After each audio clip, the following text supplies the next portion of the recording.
बिस्मिल्लाहिर्रहमानिर्रहीम। आज हम बात करेंगे पीसीएल पे। पीसीएल क्या होता है, कहाँ पे ये लगा होता है और इसकी इंजरी कैसी कैसी होती है, किस किस्म की होती है और इसकी इंजरी के बाद क्या क्या प्रॉब्लम होते हैं और क्या इसकी सब इंजरीज़ को ट्रीट करने की, सर्जरी करने की ज़रूरत होती है या बग़ैर सर्जरी के भी ये ठीक हो जाता है, और अगर इसकी ट्रीटमेंट ना करवाएं तो क्या नुकसान हो सकते हैं। इन सब का जवाब आज आपको इस वीडियो में हम देंगे।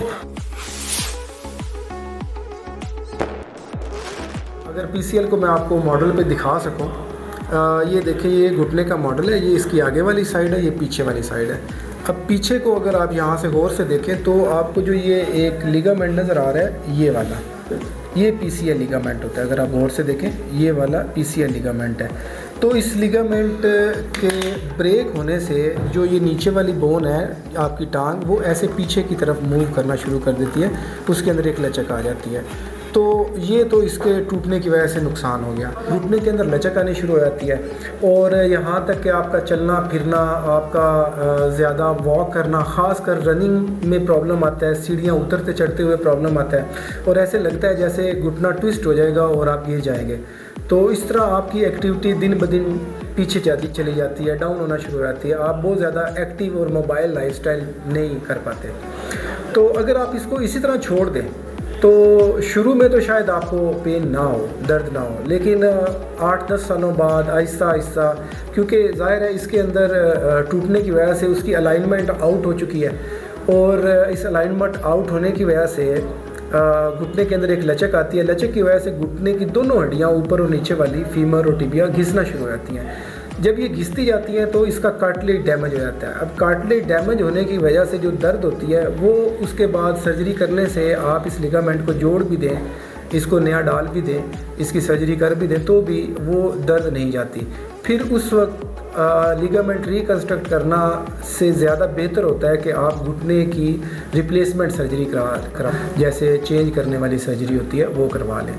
तो इसकी जो 2-3 किस्म की होती है। एक तो इंजरी ये होती है कि अगर ये बोन के बिल्कुल यहाँ से साथ से टूटे और इसके साथ कई दफ़ा यहाँ से छोटा सा बोन का पीस भी साथ ऊपर से उखड़ जाता है। तो अगर तो इस तरह की इंजरी है तो इसके अंदर रिकन्स्ट्रक्ट करने के लिए टेप की मदद से इसको, उस इंजरी को, उसी को रिपेयर कर देते हैं, उसी को जोड़ देते हैं। आपको ये लिगामेंट नया नहीं डालना पड़ता। तो ये वाला इसी तरह ही रिकन्स्ट्रक्ट हो जाता है। उसका एडवांटेज ये होता है कि उसकी एक तो यूनियन जल्दी हो जाती है और उसकी रीहैब बहुत आसान हो जाती है। और फाइबर टेप अगर आप यूज़ करते हैं तो रीहैब और ज़्यादा आसान हो जाती है। तो जो 4 से 6 माह लगने हैं रिहेबिलिटेशन में और उसकी एक्सरसाइज में, फिज़ियोथेरेपी में, वो तकरीबन 3-1 माह के अंदर काफ़ी ज़्यादा नॉर्मलाइज हो जाता है पेशेंट ना। तो दूसरी इंजरी होती है उसके मिड सबस्टांस के अंदर, यहाँ पे इस इंजरी को आप रिपेयर नहीं कर सकते यहाँ पे दरमियान में करके, ना इधर दरमियान में करके। तो अगर यहाँ से ये टूट जाए तो इसको फिर रिपेयर नहीं कर सकते। तो एक्यूट आ जाए तो इसके अंदर एक ऑप्शन होती है, लेकिन उसके रिजल्ट्स अच्छे नहीं हैं, इसको रिकन्स्ट्रक्ट ही करना पड़ता है। रिकन्स्ट्रक्ट कैसे करते हैं? आप ही के अंदर से एक एक्स्ट्रा लिगामेंट या टेंडन लेके उसको हम यहाँ पे और यहाँ पे ड्रिल होल करके इसके अंदर हम फिक्स कर देते हैं, जिससे ये घुटना दोबारा बन जाता है। इसको फिक्स करने की भी आगे की कई किस्म की टेक्निक्स हैं। एक तो ये है कि सिंपल आप स्क्रूज़ के साथ फिक्स कर दें। दूसरी टेक्निक ये होती है कि इसके साथ फाइबर टेप ऐड कर दें। फाइबर टेप ऐड करने का एडवांटेज ये होता है कि आप बहुत जल्दी रिकवरी में चले जाते हैं। जो आपको 4 से 6 माह लगने हैं वो 3 माह के अंदर, 3 से 4 माह के अंदर फुल रिकवरी हो जाती है और आप दोबारा बैक टू स्पोर्ट। इसके बाद तीसरी किस्म की होती है, अगर आपके ऊपर वाले एंड से यहाँ से टूटे तो इसको भी आप रिपेयर नहीं कर सकते, जैसे कि नीचे वाले एंड से टूटता है तो रिपेयर कर देते हैं, इसको भी रिकन्स्ट्रक्ट ही करना पड़ता है।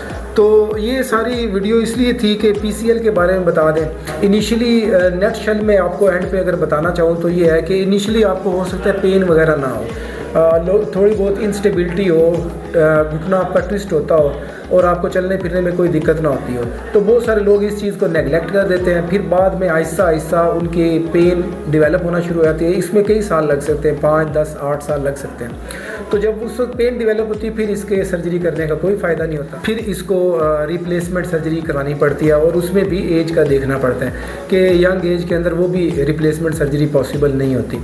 तो इसलिए इसको आपने जब भी इस तरह की इंजरी हो आप MRI करवाएं, उसमें देखें। अगर तो PCL की इंजरी है और आपको इंस्टेबिलिटी भी है तो आप इसको एज अर्ली एज़ पॉसिबल इसकी सर्जरी करवा लें, ताकि आपको जो इसका एंड पे जो जाके प्रॉब्लम होने हैं जिसमें सर्जरी में नहीं फ़ायदा नहीं देना, तो ऐसी सूरत हाल से आप बच सकें।